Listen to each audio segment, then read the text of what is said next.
could be taking control, yeah.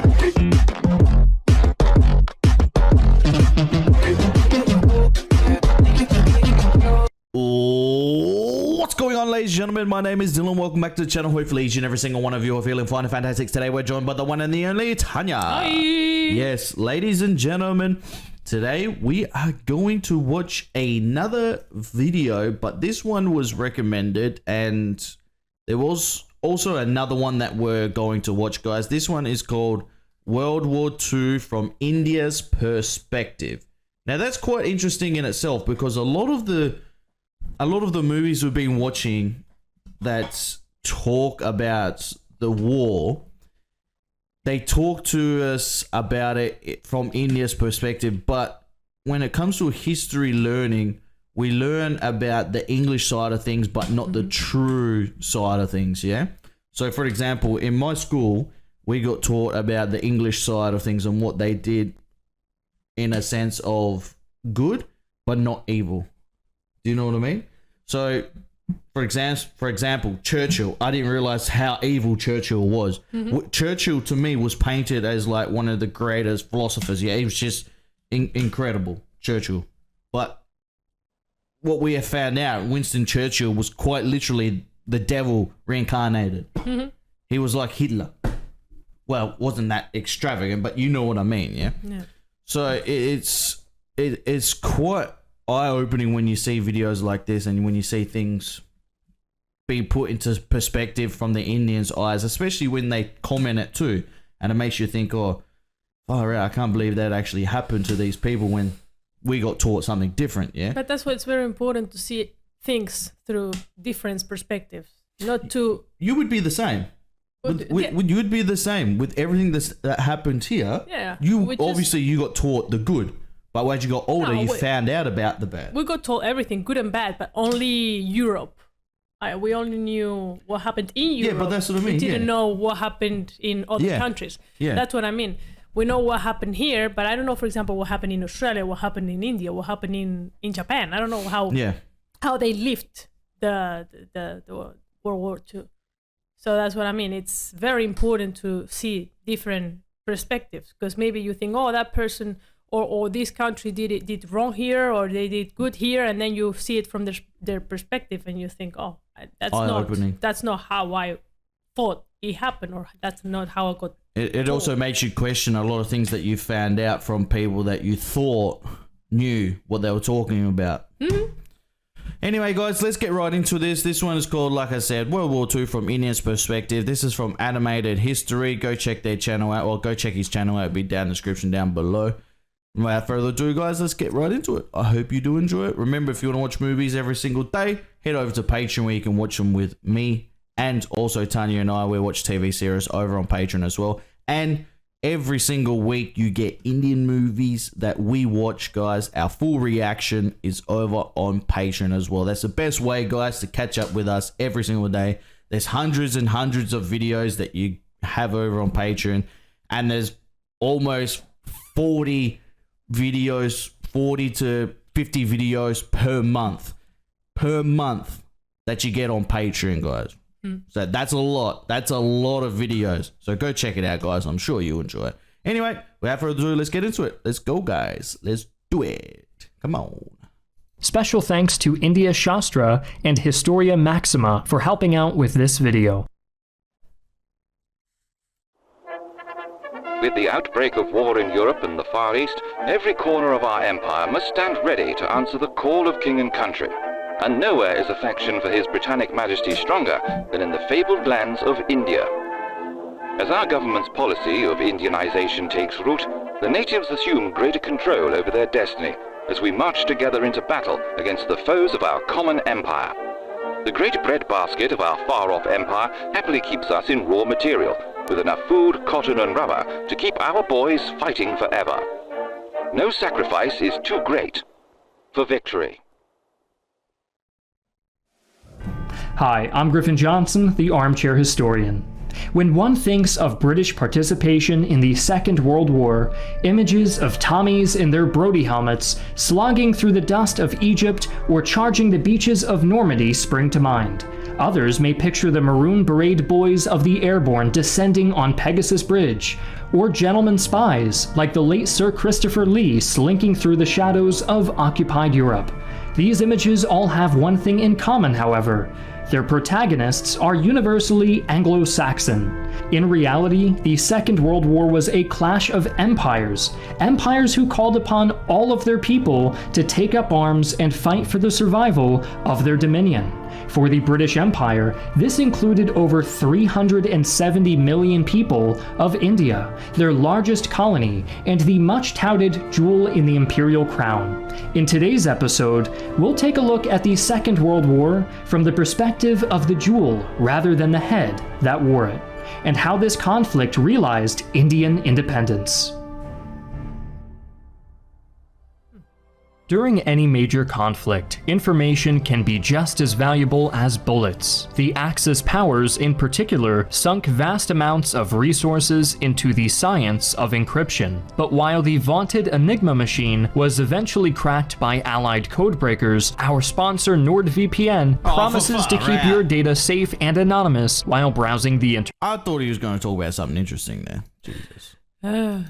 Research papers and documentaries anywhere at any time. Ports up to 6 devices to Linux, ensuring continued protection no matter what. NordVPN.com/historyVPN to get a huge discount with a bonus gift. Try today without risk thanks to Nord's 30-day money-back guarantee. I was getting so invested. Yeah. The India of 1939 was a vastly I'm not going to pause it much, but that just broke my concentration. different place than we know today. The British colonial government, or Raj, was a racially segregated and socially stratified body with a white ruling class held above the native Indians. You know about that. The caste system assisted in maintaining social control. Whites-only businesses were common, and Indian people were even prohibited from entering certain districts of cities in their own country. Despite these prohibitions, a kind of Indian middle class developed. Professionals who managed to work within the system to find some measure of security and prosperity. A young Gandhi belonged to this class as an up-and-coming lawyer. However, the vast majority of Indians were, to put it mildly, dissatisfied with the system. Perhaps sensing the rising tide of anti-colonial sentiment, the Raj began a policy of Indianization in the 1920s and 30s, which saw more and more native Indians placed in government and military positions. Of particular note was the introduction of Indian officers to the local military forces. We found out about a lot of this with Kasadi. Which until this point had been under exclusively white command. These native officers were often placed in charge of all Indian units. While on their face, these reforms were billed as steps towards self-rule and Indian success, the reality was that they were token concessions to silence nationalist rumblings, a way for the British to simultaneously mollify their critics and maintain control. Britannia rules the Indians as they rule the waves. This was, to the Raja's mind, a fact. My job is to make college easier because students have a lot. Go on, concentrate. The Second World War would put this fact to the test. The fall of Poland in 1939 brought the infamous Sitzkrieg and 8 months of little change to the subcontinent. This gave the people of India time to reflect, time to begin seeing the war in Europe as a far-off matter, a news item that wouldn't touch their homeland. Like the United States, India was thousands of miles from Europe, protected by sea and desert, mountain and plain. Being in India was like being in a grandstand watching some game or other, according to British Civil Service officer Hay MacDonald. MacDonald's attitude was not a popular one, however. Many of his compatriots were firmly fixed on joining the coming fight. Thus, the British ordered the Indian Army mobilized at the start of the war in 1939, with Viceroy of India, Lord Linlithgow, believing wholeheartedly that the Indian people would sign on in droves to fight for democracy and freedom, king and country. Indeed, one group of native Indians came flocking to the Union Jack, the wealthy Maharajas of the princely states. Within the structure of the Raj, roughly 1/3 of the native population was ruled over by Indian princes who administered fiefdoms in the empire's name. When Linlithgow called, the Maharajas saw an opportunity to shore up their power in the face of the rising Indian independence movement. The princes viewed Indian nationalism as an existential threat and hoped that by eagerly and vigorously supporting the British crown, their survival would be guaranteed in an independent India. Revolutions, even peaceful ones, are often unkind to the crowned heads. The princes raised battalions of infantry and artillery or funneled their wealth into the British war chest, scores of princes writing six-figure checks to the British Air Ministry and other departments. With their men and their money, these old royals hoped to preserve their preeminence in Indian society, be it under British rule or in a free Indian state. Average Indians were equally interested in the conflict, and public opinion was surprisingly varied over... So basically they were split at one point, yeah? Mm-hmm. People were 50-50 what side to choose. Yeah. Who was in the right? India at this time included a variety of ethnic and religious groups that did not always coexist peacefully. The cause of Indian independence sometimes ran along these religious and ethnic lines, and Hitler's idea of racial purity found willing adoptees in the militant wings of the Indian independence movement. Such Hitlerians included the Rashtriya Swayamsevak Sangh, Hindu nationalist group, who openly celebrated Adolf Hitler and his desire for racial purity, as well as his methods in obtaining it. Meanwhile, those Indians who favored the Allies found themselves increasingly frustrated with the British, who should have been their compatriots. While Indian politicians were anxious to defend their homes and promote their people's prosperity, the British showed interest in India solely as a well of manpower from which to draw colonial troops. Hopes of a new cooperation came in 1940 when the British and Indian governments reached an astonishing agreement. Yeah, but also... it wasn't just about manpower, it was about stealing and taking stuff that wasn't theirs and then them using that to basically become a powerhouse back then when it comes to war, because they used everything that they had stolen from the Indians as basically they used it for money to supply a lot of things back home in Britain, yeah? So they could have more machinery when it comes to the army, when it comes to defending themselves, yeah? Mm-hmm. That's why they stole so many things. How do you think the Queen of England and the King and Queen, how do you think they survived for so long with money? How do you think they're still surviving now? Mm-hmm. How do you think that? London would pay for the entirety of India's war expenses and flood the colony with investment. The British would foot the bill for recruitment and transport of Indian soldiers and bankroll sweeping infrastructure improvements. But where did the British get this money from? London's generosity proved hollow. The British paid their debts with sterling credits, essentially government IOUs that forced India to front the actual money, devastating the Indian economy. Didn't I just say that? I literally just said that.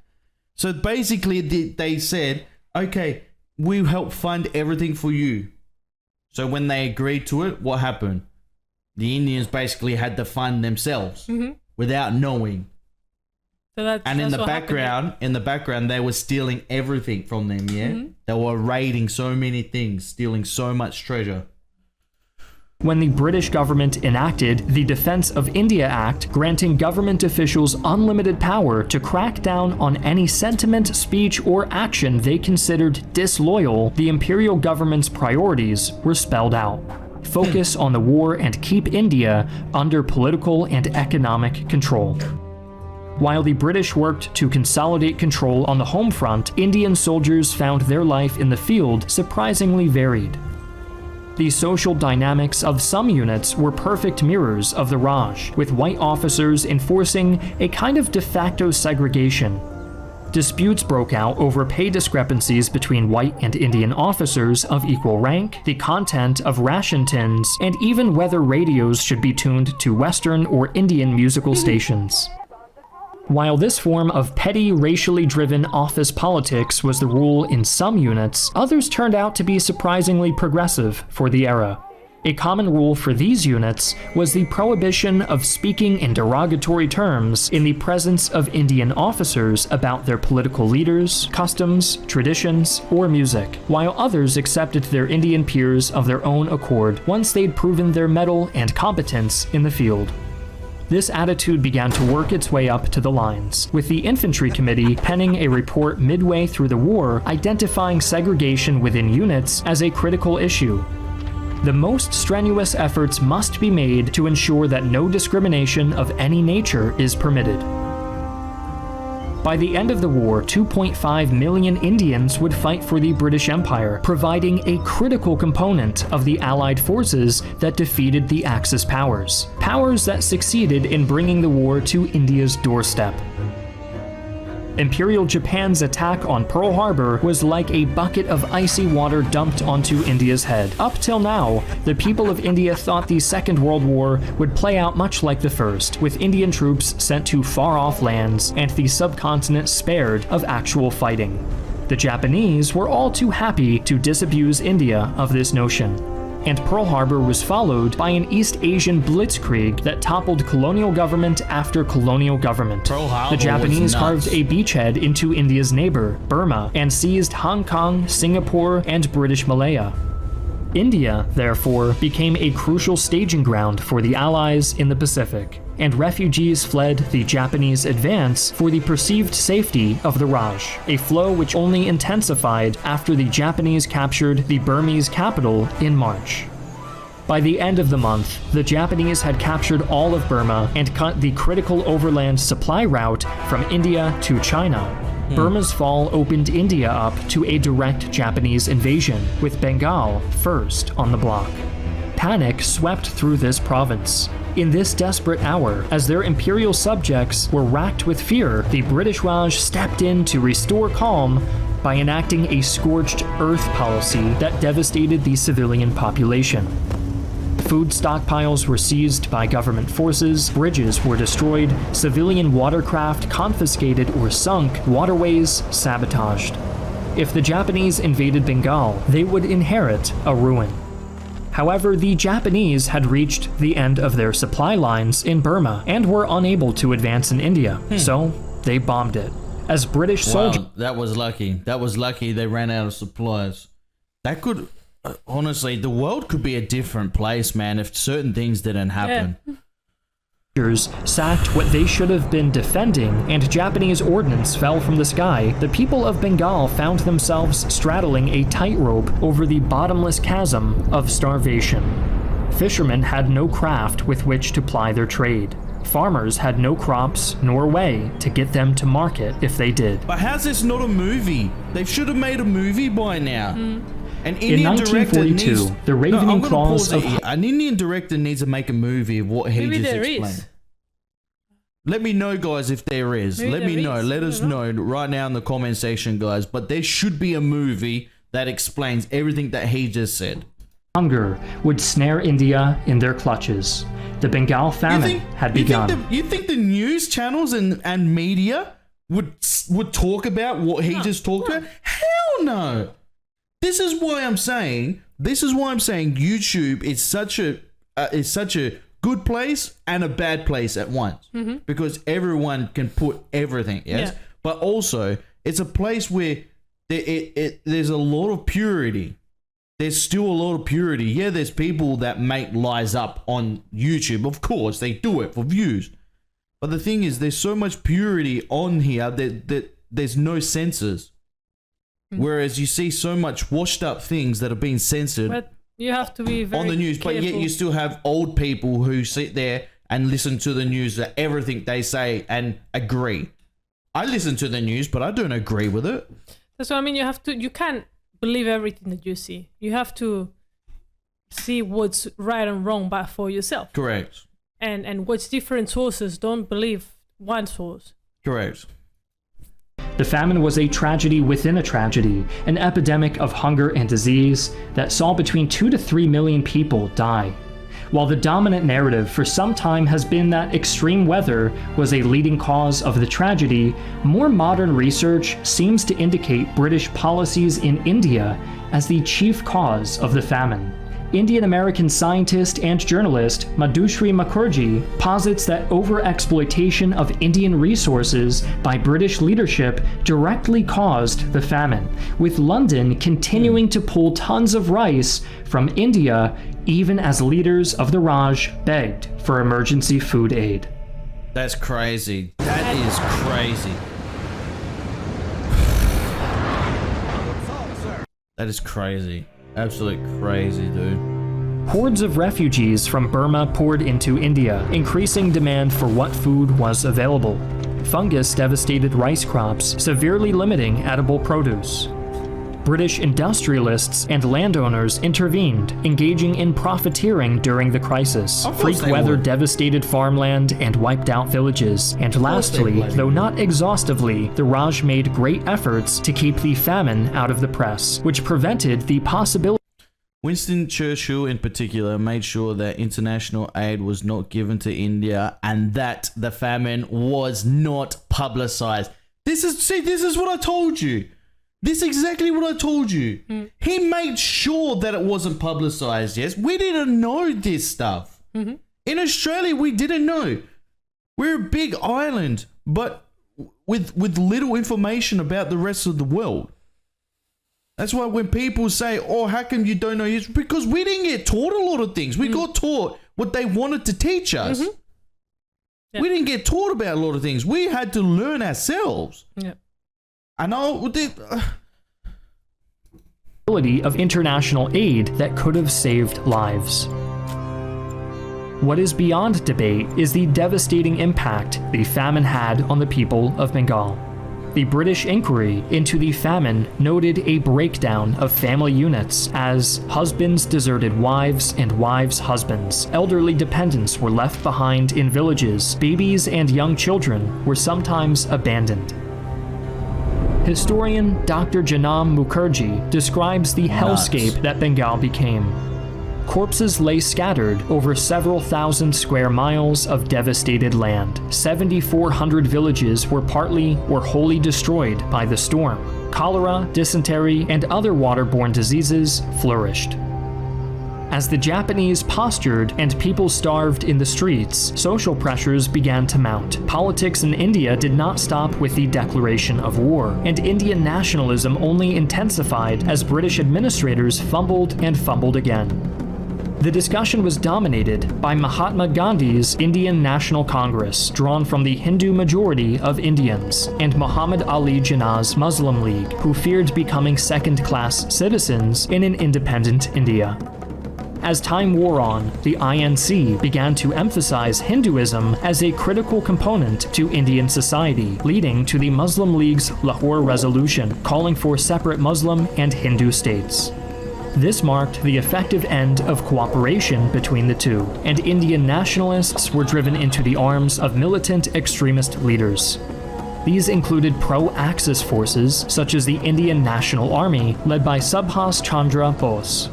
Bose grew the INA to 43,000 members at its peak, rallying the disaffected Indians with his promise, "Give me blood and I will give you freedom." The INA would go on to fight in Burma against the British, collaborating with the Japanese until the war's end. Other Indians chose less drastic methods of expressing their displeasure with the British. As numbers of British and American troops in India swelled, cultural clashes and outright crime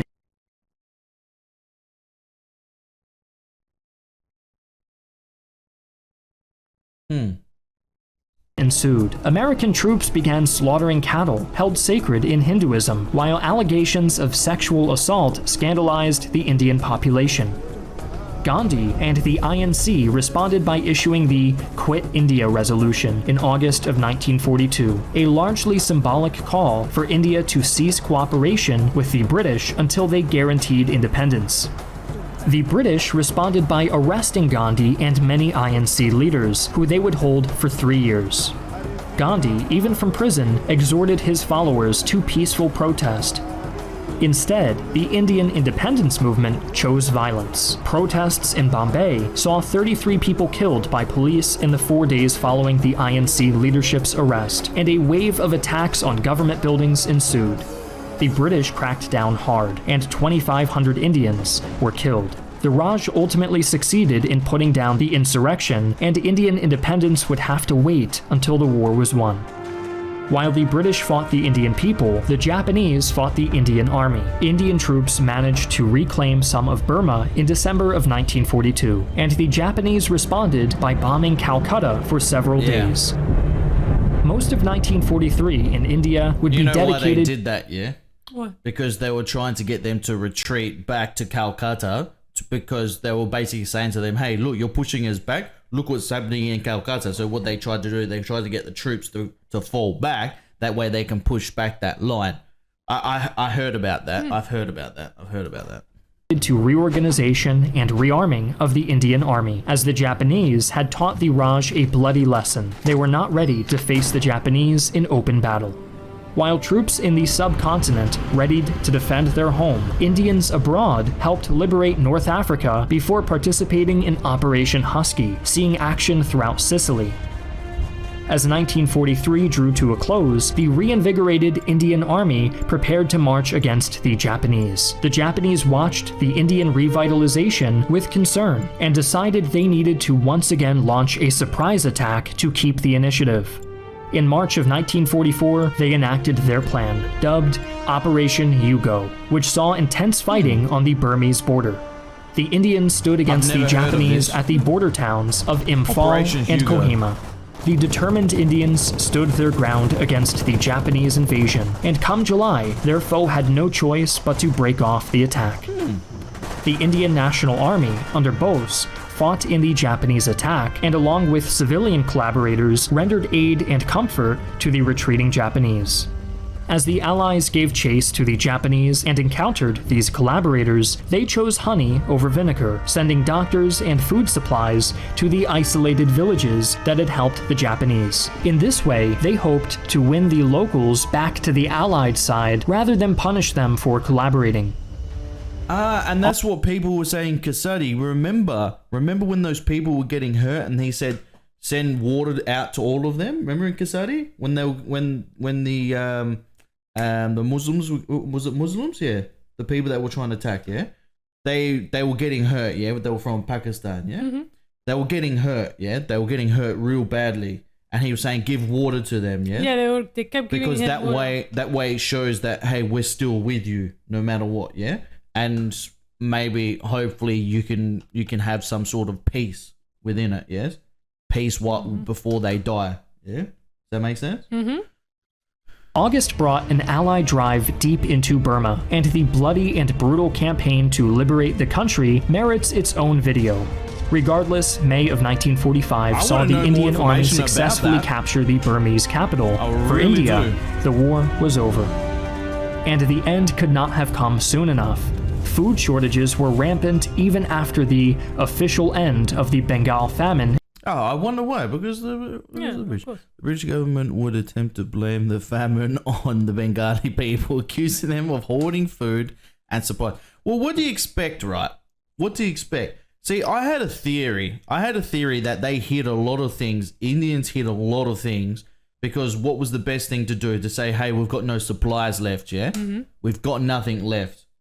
So what's the best thing to do? For the British to then go away, yeah? I always thought about that, yeah? Or maybe if they did do that. But also, I still believe that it was the British either hoarding everything back off to Britain or hoarding things to different countries and selling it off for another piece, yeah? Because back then they traded objects for objects more often than not.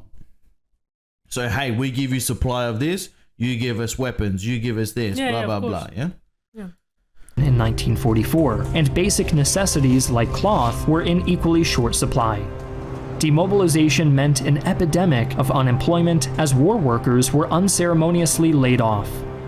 Members of the INA were arrested and interrogated, but public outcry saw many of them spared prosecution. Some Indians saw the INA as a legitimate member of the independence movement rather than Japanese quislings.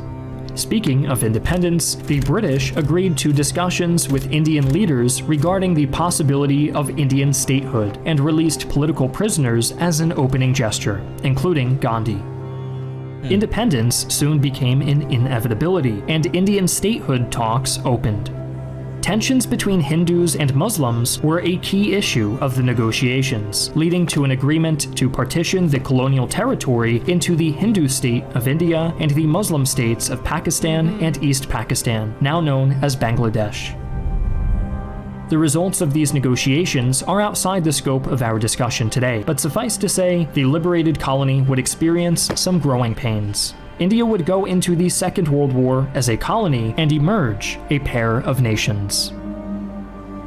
See, and that's in terms of military dead, India lost 87,000 soldiers in the fight against the Axis.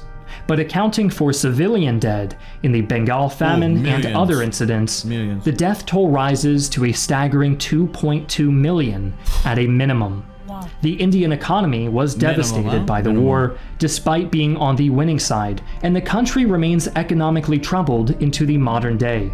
Nevertheless, India was able to throw off the shackles of colonialism, kicking off a wave of decolonization in the aftermath of the Second World War. It is no hyperbole to say that Indian troops and materiel were a substantial contribution to the total Allied war effort. A contribution paid for in the spilled blood and empty stomachs of those living on the subcontinent. See, that's well done. He's done that very well, him and his team. They've done that very well, especially with the animations and things. Probably one of the best animated stories, like storytelling videos that we have seen. I dare say, I mean, like, I would say factual, to be honest. I would say factual. I mean, I'm taking everything with a grain of salt, but I mean, there's a lot of stuff that we know 100% happened that he was explaining, yeah? One thing I want to know more about is specifically Japan and India. I want to see, I love those sorts of movies. I know you don't like those movies with violence and killing and war and things like that, but I want to see that movement from India where they push where the Japanese push India and then the Indians pushed the Japanese back and then took their land back, yeah? I want to see a movie like that, yeah? Because something like that needs to be put around across the world, because not everyone's going to see this video, yeah? No. Not everyone. And a lot of people just truly don't understand what has happened around the world when it comes to history. And I'm thankful that there's videos like this, because this now will last. I'm hoping this will last on the internet and a lot more people will be able to tell their kids and things like that about it, yeah? But one thing that really sticks with me is that a lot of things that have happened for a reason. And let me just say, the bad things that happened to the Indians, that's happening to them and them standing up for themselves, would that have changed the course of the way India is today? Do you think that India would be a powerhouse if it wasn't for the bad things that were happening to them? Or do you think they would be it would be a place where if an invasion happens, for an example, an invasion happens, they don't know how to handle a situation? When the British invaded, a lot of I'm not having a go at the Indian army at all, but a lot of the people in the army didn't know how to fight, didn't know how to defend themselves, everything like that, yeah? So what happened was, when the British were training them to fight off the Japanese, they were training them in such a way where they taught them about self-defense and everything like that, yeah? They taught them how to fight, how to shoot, everything like that, yeah? So I'm wondering, if those skills weren't developed, do you think they wouldn't be able to push the British back out?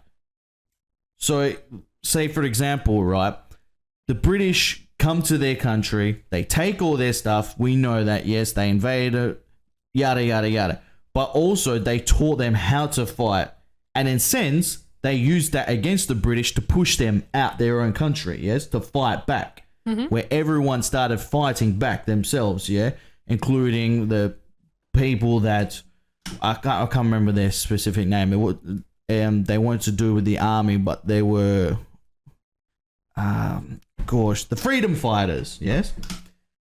That's a lot of them got taught by the British how to fight, how to shoot, everything like that, yeah? So I'm just wondering if these sort of things happen for a reason. I know it's sad I know it's absolutely horrible what the British did. I know everyone knows that, yeah? Everyone knows that. But also you have to think of the things that have come out of it, yes? The brighter things that have come out of that situation. And we can't change just what happens in the past. We can't change from what's happened. It's impossible to change everything that's happened because that's called the past for a reason, yes? It's called history for a reason. But the thing we can change is the way we treat each other and work with each other from country to country. Like right now, there's still countries that are in war. There's still countries that are fighting. For what? Do countries really think, do people really think in these countries that they could steal land? They can own a land from war? That's not going to happen. Do you imagine the uproar? Just imagine the uproar. Just imagine the uproar from different countries. Now that you have social media, you have so much exposure around the world. Companies and people will stop dealing with those countries. So there's essentially all that people are fighting for is the materials inside of the land, not the actual land itself. No, of course. It's a material. And it's quite evident of what's happening in Australia. I'll use Australia for example. It's quite evident what's happening in Australia. Just imagine if the Chinese invaded Australia. It would be massive and everywhere. People stop dealing with the Chinese. The trades will... Yeah. They'll lose so much money, yes? A lot of money, because a lot of money goes to the Chinese through trading, yes? No matter what anyone says. And then it gets fizzled around to the rich and everything like that. What's the best way to do it, yes? What's the best way to do it to take the supplies without invading a country? You buy those lands that supply. And what are they doing? They're buying the farms around Australia. And what are they doing? They're making agreements. These companies are making agreements with the government to send supplies to China. And then what happens? The Australians get left with the crappiest fruit. So what happens? The Australians go to the shops. They don't want to buy a fruit that's rotten. They don't want to buy a fruit that's been imported from another country because their own fruit is imported to another country. So what's the best thing to do? They eat junk food. And they slowly kill themselves. But this is what I'm saying. This is what I'm saying. There's so many games that are being played now where it's not necessarily territory and it's not necessarily them invading a country, but they do it in a way where they take supplies, yeah? That's how they do it. And I'm not going to go into further detail. I could explain a lot in a lot more in a better fashion with a lot more. But I don't want to step on a lot of people's toes because I mean Tanya doesn't like when I do those sorts of things at all. So I'm going to cut myself short there, but does anything you want to add to this at all? Yeah, I just want to say that whenever there's a war, it's even though they sell it to us as, oh, we're trying to do this for a certain reason, it's always a battle of interests behind. They always do it for a reason. Like, for example, when Hitler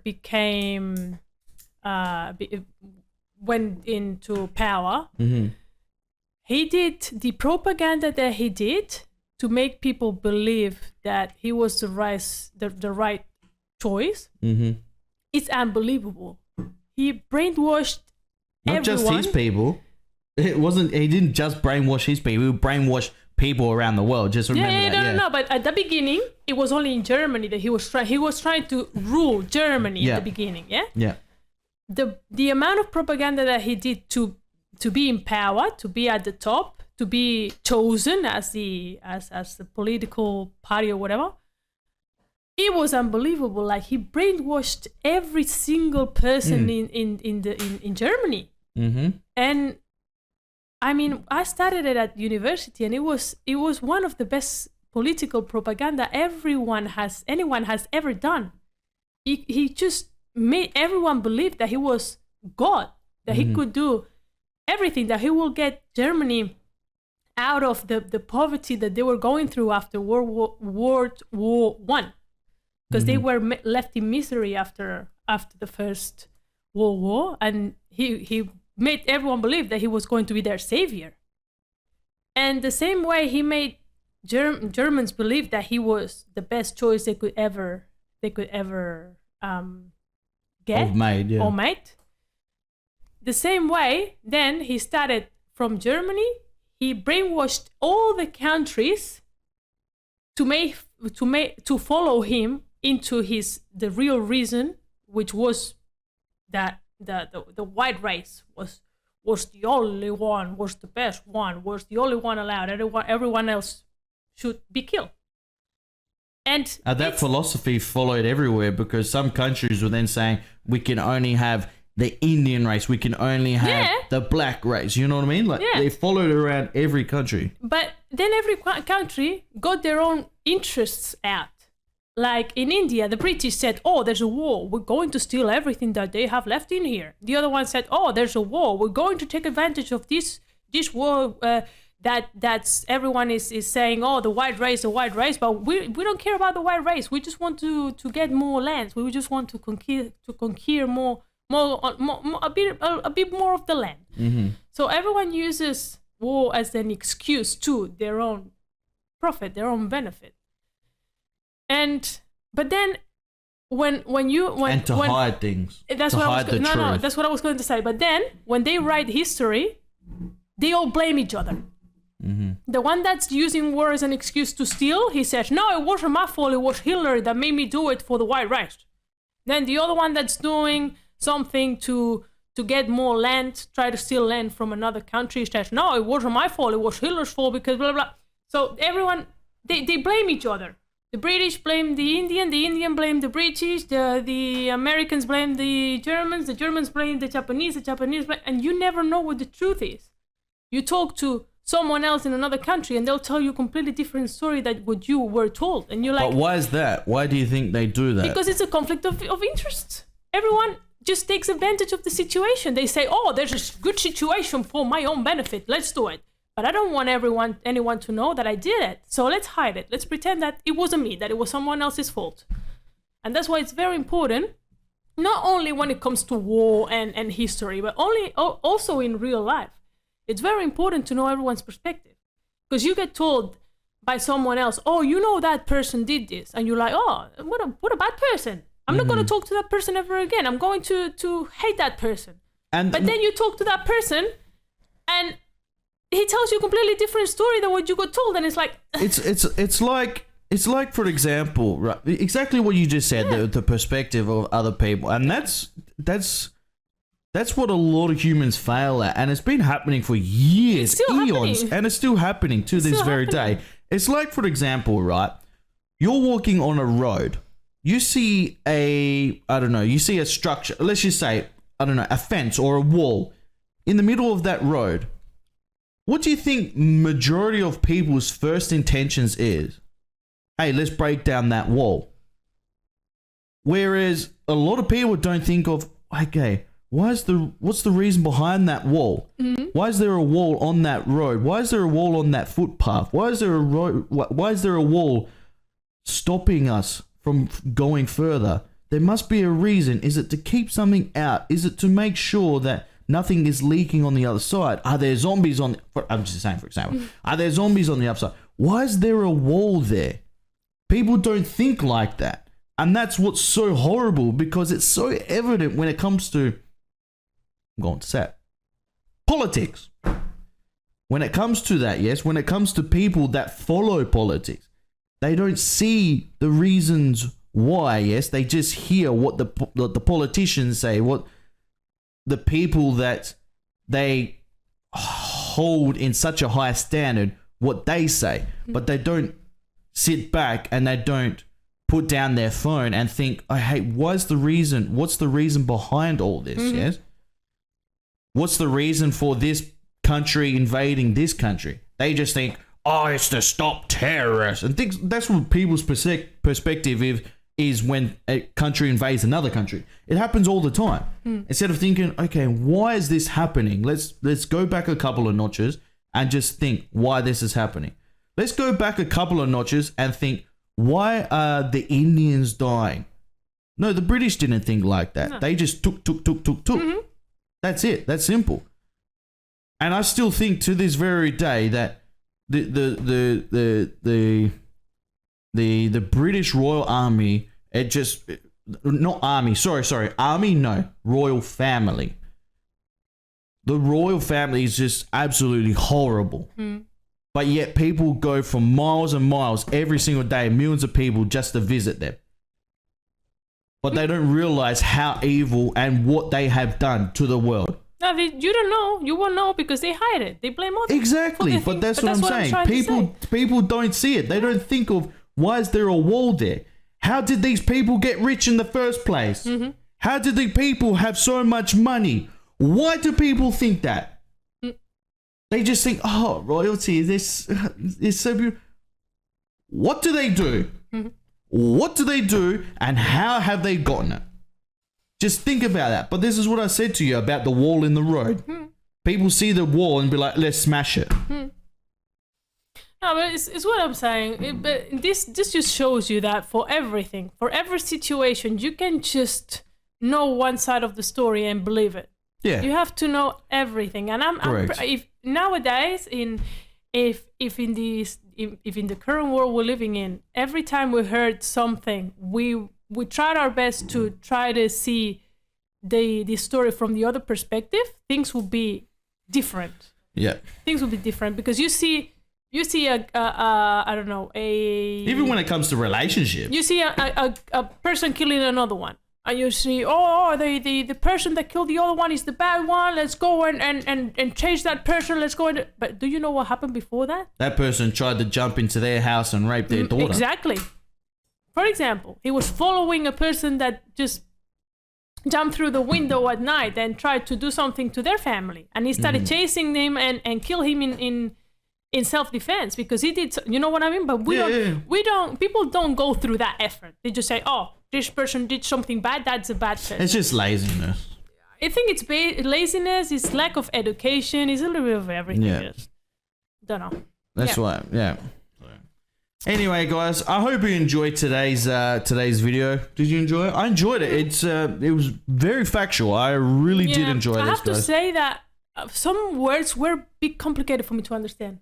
Yeah, that's normal, yeah, because it's not your first language. No, I got some sentences I couldn't fully understand. I got stuck like, I didn't understand that. Next time we do that, and I didn't understand that. Next time we do that, just ask me. Don't be scared. No, because then I'll have to interrupt you all the time. But there was a lot of words. No, but while we're recording, I have the tracks separately. Yeah, I can just mute us while you ask me the question. People can still hear. I don't need to pause it. Yeah, no, that's the only thing. Just ask me. That's the only thing I was a little bit sad about because it wasn't.